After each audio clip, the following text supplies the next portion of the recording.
Hello, this is good to have you again on our show. This is Close Flow coming to you from NTA2 Lagos Network Center, and our delight always to have you join us so that the conversation can be as enriching as ever.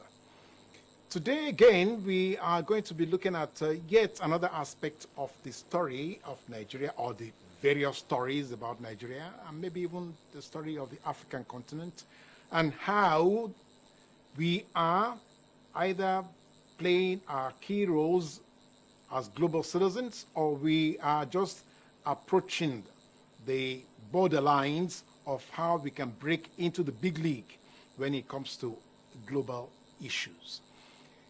What are we looking at today? Well, I have with me somebody who I believe can actually expand our horizon, culturally and also socially. Somebody who can also help us to experience what it is to be tutored on how best to approach life and how best to relate as citizens. There are so many issues when we are looking at cultural exchange, but if you have spent 60 years of your national life dealing with a particular, let's say a friend, or a companion, or an acquaintance, or an associate, somebody that you're quite close with, and you have had such a formidable, helpful relationship for 60 years. So you're saying to yourselves that both of us, or all of us, or, well, let me say, that my particular friend or that particular cordial relationship should be maintained and further expanded. And that is what we're looking at today. Before I hit the nail, it is good for us to look at the global space and see how Nigeria has been relating with the rest of the world. So after colonization, what happened? How did we get out of that mindset? Okay, are we still held down under poverty threat? Or can we say to ourselves that with all the rich natural resources of Nigeria, both human and material, that Nigeria now can speak up as an independent, truly independent nation in the world? We are also asking ourselves, so how do we pick our friends nationally as a country? What factors will help us to determine which country we are going to be friendly with? That is where the story today will be starting from. We are looking at how the Nigerian story, the Nigerian-German relationship, the German-Nigerian heterogeneous development in over 60 years, how that actually can be further expanded, further developed, and then how you and I can begin to benefit from it. So stay with us and you get to meet our guests, and after that, well, the conversation is all about you. Just stay with us.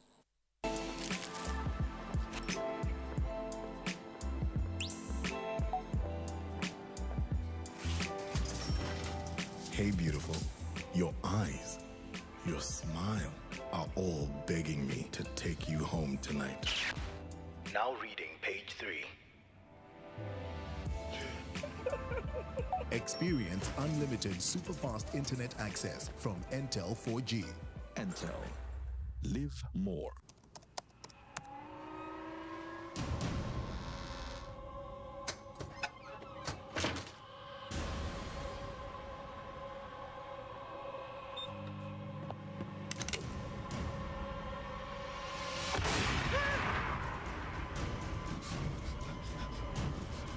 Experience unlimited super-fast internet access from Entel 4G. Entel. Live more.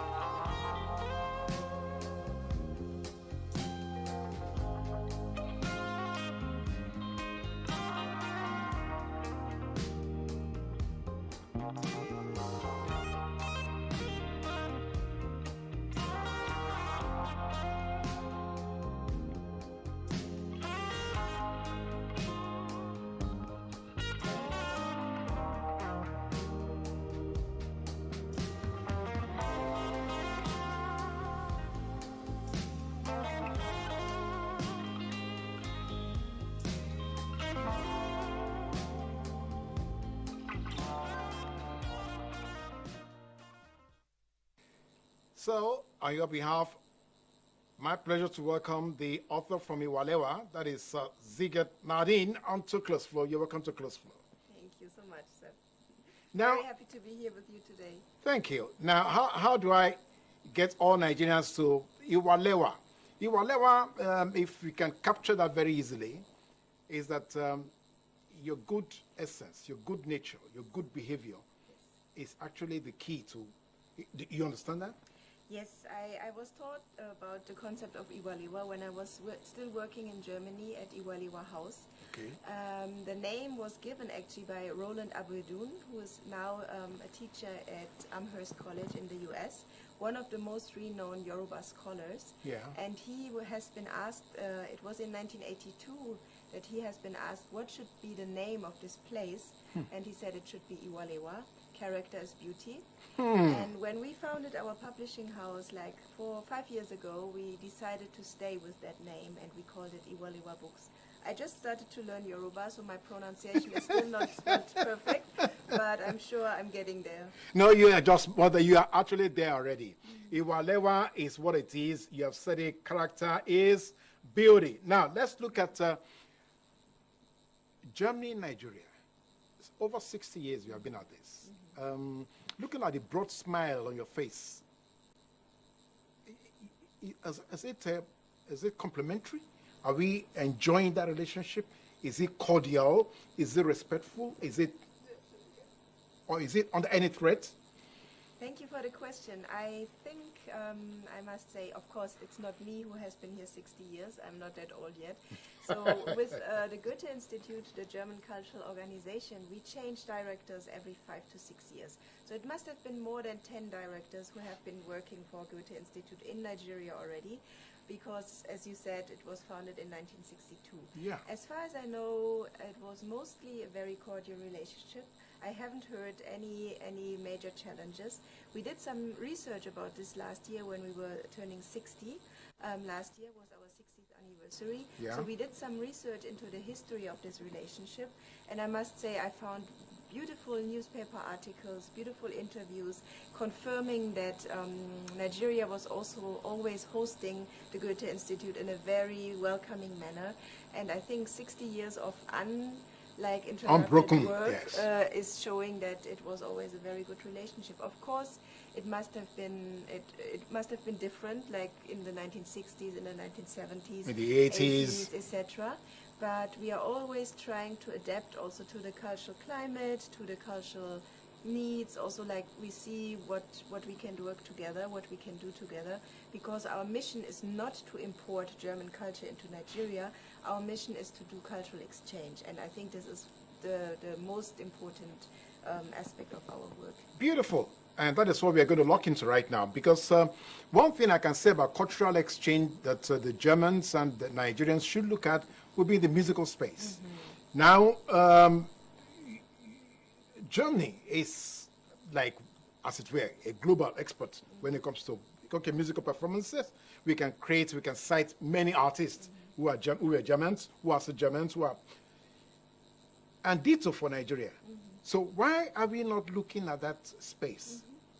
So creatively, like you said, cultural exchange, so we improve our relationships and make sure that Nigeria actually can become a key global factor, a global player musically. Yes. Why? Yes. I think Nigeria is already a global factor. I think, like, especially now that the whole world, I really say the whole world, and also Germany listens to Nigerian music.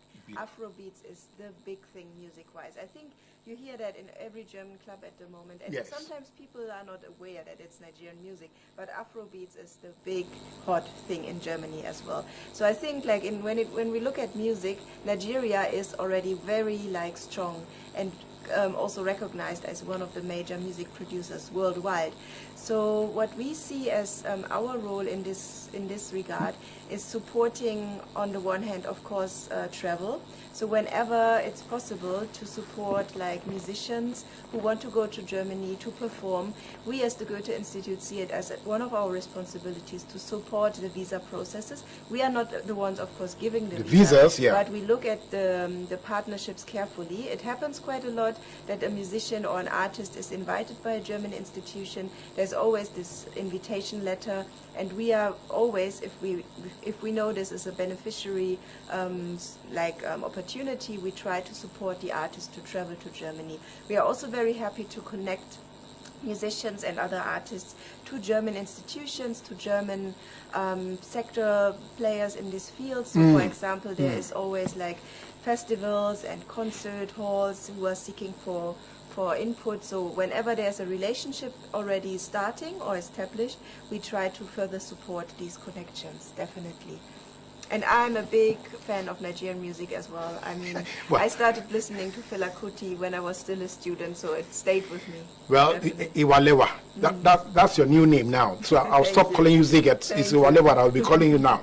Now, Iwa, something else again that is on the table will be the fact that, look, as a developed nation, because you represent that what some people will look at and say, okay, she should not be a leader, because that's a concept we like you to look at. Your nation for almost how many decades? You had a lady as the head of the country, as the president of the country, as the almost 20 years. Now, but here in Nigeria, or so many parts of Africa, the woman is still to be kept in the kitchen or in the other room. Now, you think there is something, it is culturally discriminatory? Is that what you think? I think this is a very important but also difficult question to answer. To be honest, I was thinking about exactly this a lot during the election period here in Nigeria in February and March. And I was wondering, where are the women? Where are the women in the political field? And I was talking to friends, I was talking to partners, I was talking to a lot of Germans and Nigerians, and we were trying to make sense of this. I think Nigerian women are not, they don't have less power. I think you see their power in different fields. You see them on the market, you see them in economy, like so many strong business women who have a lot of power as directors, as CEOs, as like really the ones making decisions. You see that also in the arts, like a lot of the major galleries, not only in Nigeria but also Nigerian galleries who operate abroad. Women are the directors. So I think in the arts field you see women with power. Why are they not yet going to politics? I think politics is maybe a field that is quite based on you have to know other people, you have to be very careful with whom you communicate, you have to be careful. Maybe women have different strategies to become into power. Maybe women decide things not so much, in Germany we would say over a beer, but they do it like in more networking sense. And my feeling is that if women in Nigeria, if they really want to change something, they are not going into politics, they go into activism. But this is my reading of it. And, your own thoughts. Yeah. I would love to hear from Nigerians. What yes, anyway, Iwalewa already has said to you this conversation. She would love to hear from you. So when we open the telephone lines, wherever you are in the world, please try and make sure you communicate with her. Try and see if you can be part of this conversation and where it's leading to. Now, if you're going to track historically the milestones between Nigeria and Germany, you mentioned some things earlier on, but I just want us to say if we can capture the memorable ones. So which ones would you consider to be constant referrals? And then if you have a coffee book, would you want to put such in your coffee book? Yes. Thank you. I think there's a lot to say about German-Nigerian relationships when it comes to economy. You have big companies in Nigeria that have a German history. I'm sure you know who I'm talking about, but this is not my field of expertise. I mean, I'm sure you could speak to German companies here who have a lot of that to say, because how like how interesting it is for German companies to invest in Nigeria, and they are here, and they are really And strong, they'll be here, especially yes. in the construction sector. I mean, yes. there's a lot happening there. When I look at culture, I think like in our research last year, there were some moments standing out, and I think like literature also always was a big Uniting point. yes. So we had like writers such as Chinua Achebe. Achebe, writers such as Wole Wole Soyinka, Soyinka, who yeah. traveled to Germany several times, some of them. So I think German, at least those who read, they know about Nigerian authors as well. I think one strong moment was also like in the very beginning, just after independence, the formation of the Mbari Artists and Writers Club in Ibadan, and then later also in Enugu and Oshogbo, because this was actually maybe a very first German Nigerian corporation, because a German guy called Ulibaya Yeah. was part of the founders of the Mbari Club, and he had very close relationship to like artists and writers. I think this is something like a founding moment, I think, for like cultural exchange in a format that we would like to do until today. Like it's about eye-level exchange. It's about really taking the other serious, learning from each other in a mutual exchange. And yeah, I think this was one of the examples I always go back to when I think like, how do I want to work? How do I want to do this programs we do? And this is for me still a very good role model, I must say. All right, so that's about Mbari and Bio. I don't know if any of you can remember that. So if you want to look into that, she's here, Iwa is here, and she can then expand that further for you and see how you can look into it. Now, something else that we would like to look at would be the question that you have raised, the Nigerian women being involved in economic activities, particularly small farm holdings. Now, we had a guest here who spoke to us about regenerative agriculture, but the German agricultural field is heavily mechanized. Now, you think we can raise this culture table to now begin to look at how women who are farmers, smallholders, can begin to partner with Germany on how to mechanize some of these holdings? You think it is a possibility? Do you think we can look at it? Is this something we can? I think so, yes. I mean, it's not the Goethe-Institut who is like having an expertise in that, because we are really into culture and language. But I think there are programs in rural areas of Nigeria where other German partners are also investing into like projects like this.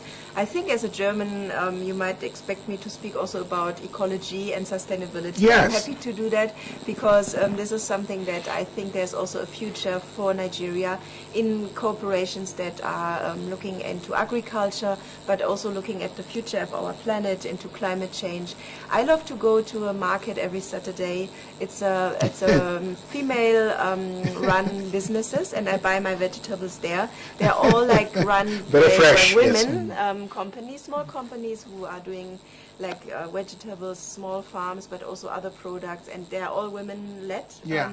And this is where I love to buy my products, because I feel like this is really the future also of Nigeria, thinking about such companies and how we can support them. So definitely I think there's a future, and in particular when we look at more sustainable methods, and it doesn't have to exclude technology. I mean, when we think about sustainability, we don't have to go back to like how we did farming 200 years ago. But I must also say there's a lot to learn from Nigeria when we look at products that come from here. This morning I was eating fonio porridge, because I was really trying to also to understand what can I eat here? Like, it doesn't always have to be the oats that come from Yes. the UK. I Yes. can eat fonio porridge, and it's delicious. I really love it. Yes. And you enjoyed it? Yes. Did you make it yourself? Yes. Good. Okay, so that's the next. That's the next expenditure for all of us. Now, okay, let's move this forward a bit. Now, you have said something about how we can help ourselves, but something else that keep coming back culturally would be where did you think racial bigotry or racial biases came from? It did not come from cultures, no. Oh, this is a huge question. I think now we can go into the deep history of colonialism, which is so linked to racism and racial stereotypes and all of that. I think, unfortunately, we are not over that yet. There's still a lot work to do. I think, especially on our side in Europe, in Germany, it's unfortunately increasing at the moment. People are more worried about other people coming into the country, but on the other hand, we need skilled workers. We need people coming to Germany because, it's the situation globally where we need to strengthen legal migration and we have to work on the other aspects as well. We just had an artist coming back from Hamburg. He was there as an exchange student at the university. Unfortunately, he was there in winter. It was cold. He stayed inside most of the time. But he was also commenting on how much he enjoyed being there and like learning and experiencing the German university system. But he also spoke about that Germans are often a bit cold and they are not really like relating to foreigners. And I think there's a lot of work on our side we have to do, because for me here in Nigeria, I experienced the opposite of it. It's such a warm, welcoming country, warm and welcoming culture, and I think this is what we can learn from like you, how we can become a bit more open-minded, open-hearted, and yeah, so I think like these issues, there's still a lot of work to do. Okay, great. I commend you for that. That's very been honest and clear. Now, one thing again that I would like us to investigate or to explore would be the question of this culinary relationships that we can actually promote. Now, you think the Goethe-Institut can lead us in that? Is it not possible for us to have happy hour, where we can have menu from different parts of Nigeria, different cultural groups and all that, and then replicate that with Germans and see how, you think it's a possibility? Definitely. Actually, that would be one of my dream projects. So currently we are supporting an artist whose project is a mobile food museum. So we support him over the course of this year, and he will travel to different parts of southeast Nigeria to learn about like different recipes and different what he calls indigenous food culture. He starts with southeast Nigeria only because it's the first year, but we really hope that this project gains momentum and he can travel all the different regions of Nigeria, because I feel like there's not only a lot of music, there's not only a lot of art, but especially like culinary culture is something really to learn more about and to explore. So I'm very happy about this project. I think like end of this year we will have the opportunity to taste different recipes that he is bringing back. And I mean, I don't know if in your channel you have a cooking show. I think this could be wonderful to invite chefs and to really like work on like traditional recipes, to make them modern, to make them contemporary. And I would be happy to provide some German, not myself, I'm not a good cook, but we know a lot of good German chefs or Nigerian chefs who lived in Germany and who would love to bring in some German delicacies as well. Brilliant, Iwa. That's quite brilliant. Thank you very much for that again. That's very encouraging. So if you are, maybe if you're not a good cook, you can begin to brace up now, because she's saying to you that maybe you can get a chance to actually come and show your expertise, to other Nigerians and to even to Germans. Now, we are also looking at, because of the new trajectory, globalization and all that. So other elements of cooperation, other elements of collaborative work. Now, you have said we cannot discountenance, of course, businesses and governance. So how will Goethe, for instance, help us in bridging, okay? Because already between, if you look at the 60 years that Germany and Nigeria has been together, in terms of governance, in terms of businesses, we should have scaled up. I'm not sure the percentages are, that's encouraging. So what can we do about it? Yes, we have some businesses operating here. We have some Nigeria-German relationships, but it's still very, very minimal. Why? I think there's still like the idea that it's difficult to be in Nigeria. for businesses, but also for people to live here. I see that with colleagues who would like to come with their families. They are wondering, like, where are the international schools? Where can I bring my children to school? They are wondering about the health issues. So I think Nigeria is a place where a lot of people are a bit like reluctant because they don't know enough about the country. And I must say, I think one of the duties, I think on both sides, you as a media person, me as a cultural organization, is to provide a different and better image of Nigeria. Because in the end, I mean, we know it's challenging. We know there are all these wahala every day. Yes, but security issues and all that. The other side, and I mean, especially like when we look at the tourism sector. I mean, I'm also not an expert in this, but I see actually a great potential because Nigeria is not only Lagos, it's not only Abuja. There's so much more to see in this country. And I had the pleasure to travel a bit in the last weeks. I was in Jos, for example. I did the hiking there. Yes. And I was like amazed by the beauty of this part of the country. The landscape. And I think this is something that, I mean, Germans, a lot of them love hiking. So I think they would be so happy in Jos, for example. So this is really something that I think through writing, through media, through cultural exchange to promote and through this kind of another conversations image and make maybe also like traveling a bit easier. I mean, if it would be possible to arrive on a tourist visa for 3 months, like other countries have, that would make it easier for Germans, for example, to come to the country and enjoy the beauty of it. I think this, and also for companies, I think like to make it easier to work here and to be here and to give a bit of starting support in terms of like bureaucracy and these kind of things. I think that would really help to make it smoother for people to come to work here. Yeah, and I think culturally there's a lot going on already, so we can all work on to make things a bit less difficult, less obstacles. I would say that would help. Yes. All right. Okay. Let's go back to Afrobeat. You know, okay, because Fela did say, when trouble sleeps, you gotta go wake up. Now, but using the same musical expression, Bob Marley did say to us that, of course, are we really different?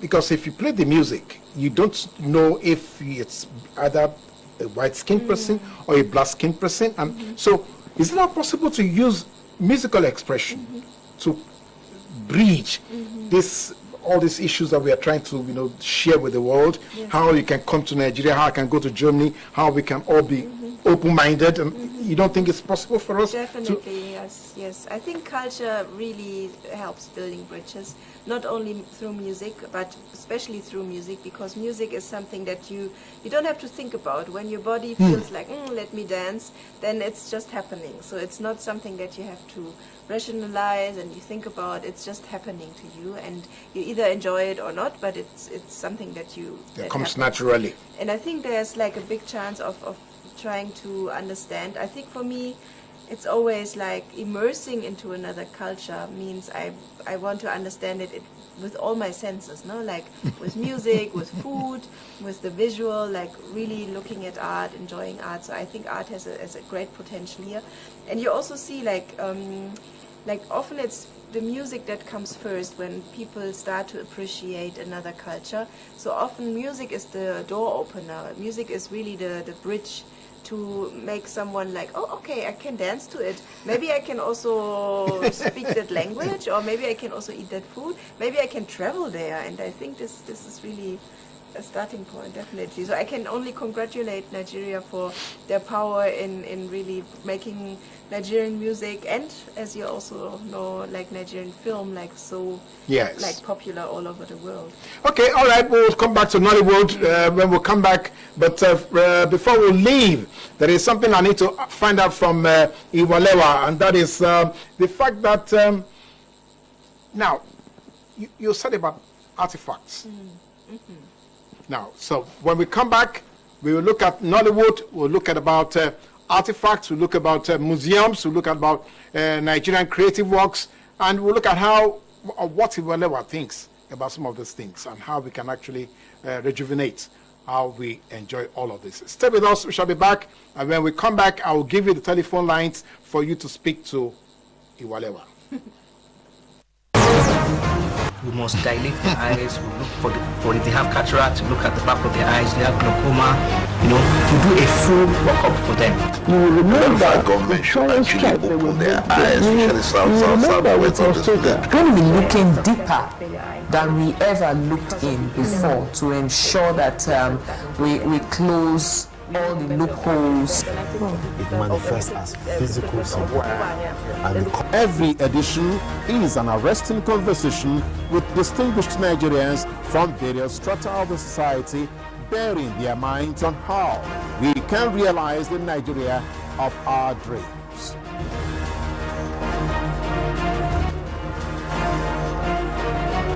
Join us live on Close Flow, Monday, every week here on NTA2 Lagos Network Center. Close Flow. The conversation is about you. All right, thank you for staying with us. It's still Close Flow, and this is NTA2 Lagos Network Center. And we thank you because I don't know where you're watching us from, but we are just excited because, well, Iwalewa is here. That's her new name now, and she's going to be, well, ready to, communicate with you or to have a conversation, an enriching conversation with all of you once you call in. So let me quickly run the numbers so we don't miss out on the conversation. If you want to WhatsApp, that is, send your message through WhatsApp.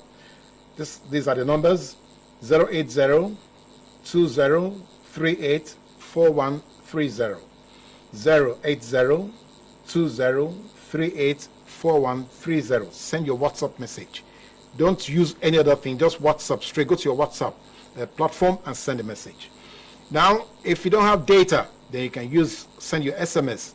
So SMS us on 080 6350 8434. 080 6350 8434. So that she can let you have a look at some of the future that she can see, not just for Germany, but also for Nigeria. Now, quickly, so let's re-examine this issue of artifacts being returned to Nigeria and to some other African countries. Now, some people have the opinion that there are some misconstructions going on about those returned artifacts. What exactly are we dealing with here? Where did the prompt come from? Did it come from Germany? Did it come from outside of Germany? And what are we trying to achieve by returning these artifacts? Yes, I think we are having a very interesting process here at the moment, and it's good that it happens because this is what is needed to really in Nigeria have a conversation about like what should happen with the artifacts, but also in Germany, in Europe, we have a conversation about it. Last year, I think it was December, 20 bronzes, the so-called Benin bronzes, were returned, repatriated by Germany to Nigeria. And here I say Germany and Nigeria because they came from German museums, but it was a return from the German government to the Nigerian government. Beautiful. And so now, like as we know, like I think 4 weeks ago, there was this presidential decree, the Gazette, about the ownership belonging, like the bronzes belonging, everything that was looted in the palace, in the Benin Palace in 1897 belongs to the Oba of Benin. Yes. So this was not surprising for many Nigerians. I talked to a lot of people here. They all said it's not a big surprise for me, and it's also something that a lot of people say. This is a clear statement of ownership, and we appreciate that this is clarified and that now we can start talking about like what happens to the bronzes, because now it's about accessibility, it's about who can see and enjoy the bronzes, where will they be shown, and we have different options here. I mean, or you have different options as Nigeria. We have this to be built royal palace in Benin at the Oba's Palace, Royal Museum, sorry. Yeah. We have the EMOWA, the African Museum for West African Art, Edo State Museum. We have different museums plenty of museums in Nigeria. We have also like possibilities in Abuja and Lagos, of course. So now the next step would be to see like where will the bronzes be in the future, because it's not the only 20 bronzes that will be available. There is more to come. And I think it's very interesting now that from a part of the German side, some media looked at it quite critically. They said now all these artifacts are with the Nigerian king, and they don't know what happens to them now. But it also shows that a lot of German media have no clue about Nigeria, and they have not taken the time of doing proper research and inform themselves about the role of the Oba and the role of Edo State and the role of the Nigerian Commission for Museum and Monuments. They just say something that they really didn't understand. Of course, there are other people, other voices in Germany, especially the museum directors of those museums who have given the bronzes. They give a much more complex and informed picture. They say no, the return was rightfully done, so it's actually something that has been given without any strings attached, without any obligations from our side, from the German side. Nigeria is in full control over what happens to the bronzes next, and I think now this is really the next steps to decide what will happen now and who will decide about it. So I think on the German side, they either should do their research properly, or they should not talking about anything that they don't know about. So I'm in full support of the return, and I'm really looking forward to see what happens next. We have a debate actually in 2 weeks in Abuja together with the German embassy and with the Society of Nigerian Artists about this. There will be a roundtable discussion about these questions, and there is the possibility to participate online via Zoom. So just follow us on social media. You will see if you're interested in that. Brilliant. Thank you very much for the invitation, and to all of you. And don't forget again, she's waiting for your call or for your messages so that she can then respond to some of the queries that you may want to raise. Now, she had promised you, if you have challenges getting your visa, yes, she would try and do something, but no, you don't need to to go further than that. Now, one thing again that is left on the table here will be the question of the global scientific trajectory. Machine learning, robotics, artificial intelligence, AI algorithms, and a lot of people are worried. So much anticipation. Some people are even speculating that are we not exposing ourselves to another nuclear explosion and all. So, how do you help us correct this culturally? Because you're a cultural advocate. So how do we correct these fears? Yeah. To be honest, I'm also worried and excited at the same time about these developments. I am still like one of those generation. I grew up in my early childhood without internet. And I'm very grateful that I had this moment where we still were talking about landlines with our friends and via landlines. So this is something that a new generation, of course, today is not having, because they grow up, they are growing up with the internet. And this is something that, I think for them it's just normal. And maybe there's a certain generation who has a less critical view on all of that, but I think we have to look at it both with all its opportunities and possibilities, and also like critically. I think there's a lot happening at the moment. I'm still learning a lot about it. Like I learn what artificial intelligence is and what it can provide. I'm learning about augmented reality, virtual reality and all of these things. Actually, it's a good moment today because we are just about to start a series of programs around this. We call this Dreaming New Worlds. Like how can we imagine the world to come with all these new technologies?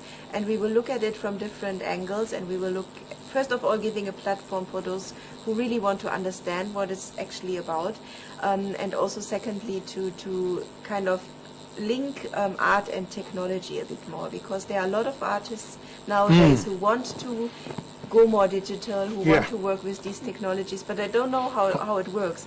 On the other side, we have technology experts, we have people who do coding, we have people sitting at the universities here or at tech centers Yeah. who are brilliant like in this, but they don't know why they should do it because they have no real like project connected with it. So we want to connect the artists with the tech techie peoples, yes. and make it possible that there's more communication between them.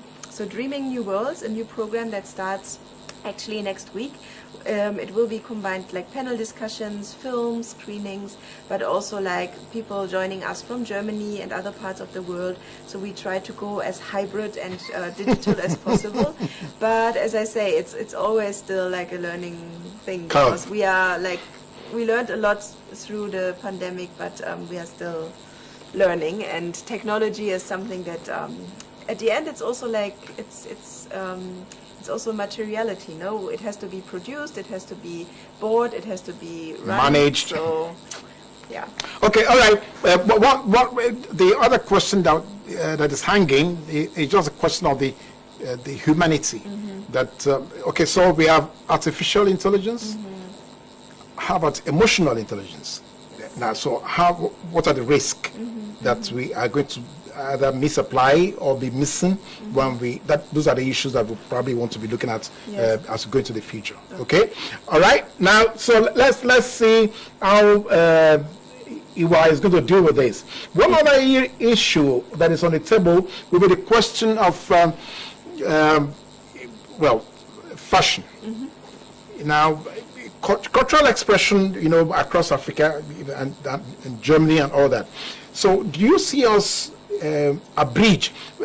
Some people said, or are saying, or are reporting, or speculating that Moroccan leather, for instance, used to be basically leather actually, being made in Kano, but now it is branded as Moroccan leather. Now, so what happens to such evolution? The fabrics being made here in Nigeria, maybe Ankara, then go to Germany. They get. So, do you think you are going to cover that aspect of our development? Yes, I think there's a lot. For me, like fashion after music and film is most probably the next biggest cultural industry sector where Nigeria is already growing, but I think there's a lot of potential here. You have like most amazing designers, you have like the most amazing like fabrics here. It's really, really beautiful. And for example, every year when there's fashion week, I think there are like not only one fashion week, there are a number of fashion weeks in Nigeria where you see all this beauty and all this creativity. It's really amazing. So I think I see like different trends here, of course. Like there's the bigger fashion sector where there's a lot of communication and cooperation between European markets and European fashion scenes and Nigeria. So there's a lot growing here as well, and I observed that a bit from the side, because actually it's our French neighbors who are much stronger there, and they set up a fashion program now.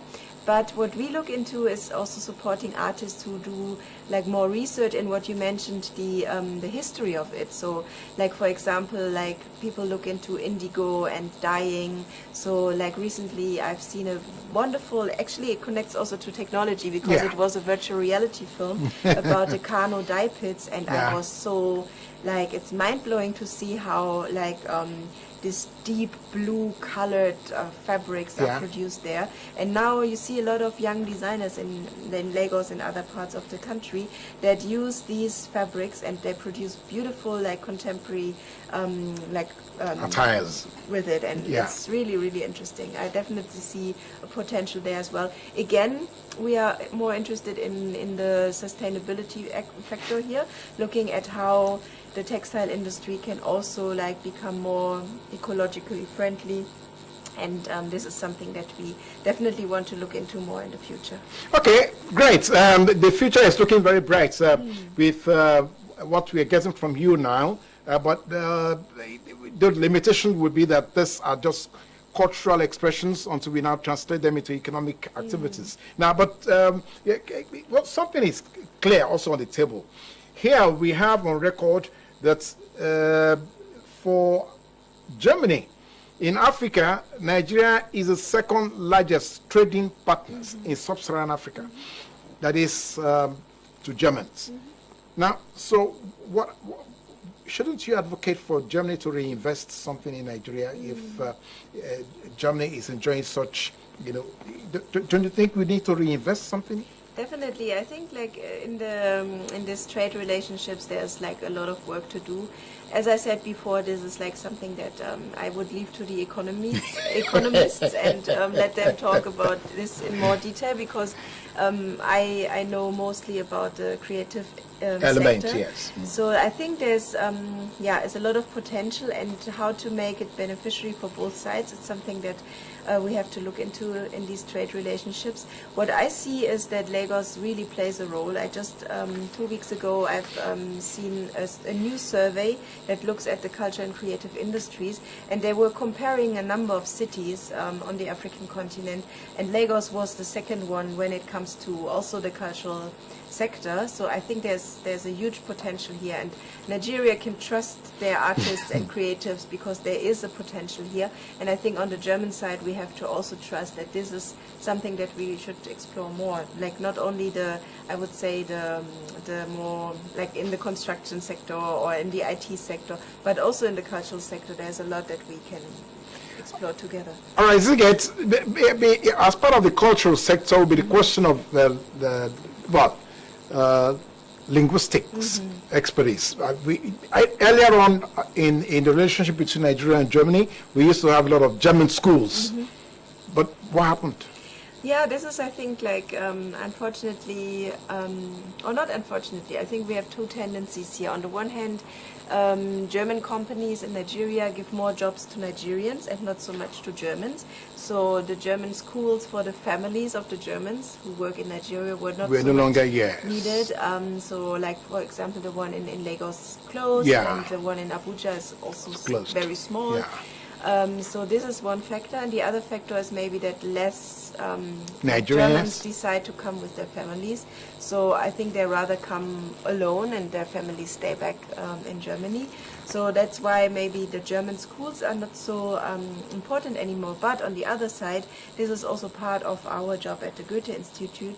We really try to support the language of German in Nigeria. So we have two fields here. One is, of course, our own language courses and exams. So you can do German courses at the Goethe-Institut on all levels, starting from the very basic A1 and up to the B and C levels that you need if you would like to study in Germany. And of course we also offer the exams, and you need these exams, for example, if you want to go to Germany for family reunion, or you want to go to Germany to work or to study. You need exams on different levels, and this is something that we also support you in.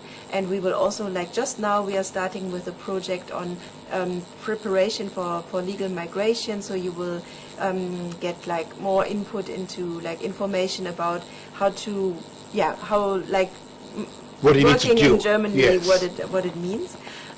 This is one thing that we do, but we also cooperate with all the other, or not all of them, but hopefully a lot or most of them, the other German schools, the schools that teach German in Nigeria, either on the secondary school level. So we have, for example, one partner school in Akbara, where we do cultural programs together and also like support them traveling to Germany and having exchange programs, but also like other private schools in Nigeria who teach German.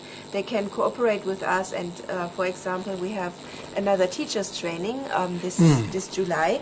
We will invite a number of German teachers in Nigeria to come to our institute and have a training in new methodologies, in like how to teach grammar, or in also like IT related digital teaching. So that's something that we also offer. So we really try to support the network of German teachers and schools that teach German in Nigeria, private schools, but also at universities and on secondary level. Okay, great. That is scaling it up now. But I'm trying to look at, Nigeria, we have over 200 million right now, spread across the huge space. Iwalewa, the next question would be, how many of your institutes are we going to have in Nigeria? Just 2? Actually, we have only one. We have only the one in Lagos. We had one in office in Kano many years ago, but we had to close it, unfortunately. So at the moment, we are not planning to open another institute or another office. But what we are doing at the moment is to reach out to other cities when it comes to our exams. So next week, for example, we offer like the German exam in Enugu. We know that a lot of people come from the east who want to travel to Germany, to go to Germany. So we want to come closer to them. That's why we offer the German exam also like from next week on twice a year in Enugu and also in Abuja twice a year. We are currently speaking with partners in Benin City, so hopefully we can also offer the German exams there. So this is one step into like trying to not only sit here in Lagos, but also trying to be a bit more in the country with different programs. And of course you can participate in our online courses, at least already online as well. So you don't have to come to Lagos to learn German. You can participate in our online classes. All right, okay, so you heard it. Now we cannot hear from our viewers, and Iwalewa is getting a little bit worried that you are not joining the conversation. She wanted to hear the Nigerians, your opinions or your questions on some of the things that she has raised here. Now, the next thing will be the question of, you have said sustainable development. Now, environmental impact has always been now on the question of every developmental project. So culturally, how can you help us to educate or to reorientate our people, culturally, to be sure that we don't impact negatively on the environment? How do you help us with that? Yes, I'm always a bit hesitant to say that we do things better, and that's why we can teach something. It's more like a joint or mutual learning, I would say, because, like, of course, Nigeria has very different context and very different challenges than Germany. So I wouldn't say we have any like pre-packaged models or something. Okay. Of course, like we are known for like waste management. We separate our waste since many years already. Yeah. We try to invest into like more like renewable energies, but this is all like long processes that were like developed over years and decades in Germany. So it's not something that can just like be adapted one-to-one. I think it's a process, and it's something that Nigeria has to also like to see like what can we actually do, and then of course like looking at like models or things that happen in other countries, and then see like if this is maybe a good thing to do. Let's just start with small things. For example, I think waste management on the household level or in companies is already a good start. I mean, why do we need to buy all these plastic bottles all the time? Maybe we can buy the bigger containers, for example, or avoid like plastic bottles when we have events. This could be one thing. Thinking also about like how you organize your events. Like, does it always have to be small shops packed in individual plastic containers, or can it also be differently? I mean, there are small things to start with, and I think the special challenge that Lagos has, being a lagoon city with all this water, I think this plays a huge role to understand like how can we think about this. And I mean, for me, this is not so much something that can be solved within 1 year or two, but it's really a long process. And it's a global process, because all the things that are produced in the north also sometimes end up in the south. We know that Nigeria is like one of the biggest like importers of our IT waste. And I mean that a bit ironically now, of course, because it's not something that both of us should be proud of. It's just something like a global challenge that we have to face, and to understand how we deal with that. Yeah, and all over the world, I think we have to produce less, and we have to consume less, and we have to consume differently. So I think it's more a global thing. Okay, all right. Let's look at the cyclical issues globally now. The question of devaluation, the question of inflation, and then of course political conflict. Russia, Ukraine, Sudan, everywhere. So there seems to be some kind of global impact from one small incident or the other. Yes. So for you as Germans, how do you react to this global implications? Yes, I think as an institution, we try to understand like what does every of these events mean to us. So, for example, when we look at the crisis or the violence in Sudan right now, we have a Goethe-Institut there as well. So one of the first things was, of course, how can the people who work at the Goethe-Institut there be safe and secure? Do they have to be evacuated, etc.? So on a small level, these are, of course, always questions for us. But then we also always look at like how does that impact our like relationships with our partners on another level. So, for example, with the war now in Ukraine, we have developed like what is called an exile institute. So it's an institute that is not in Ukraine, but it's in Germany, and there's like still the attempt to do cultural like programs with Ukrainian artists, for example. So trying to support the cultural scenes in the countries that have difficulties, for example. So in every place where there's a crisis or there's a conflict, we try to continue our work as long as possible. And if we see it's not possible on ground anymore, trying to see what else can happen.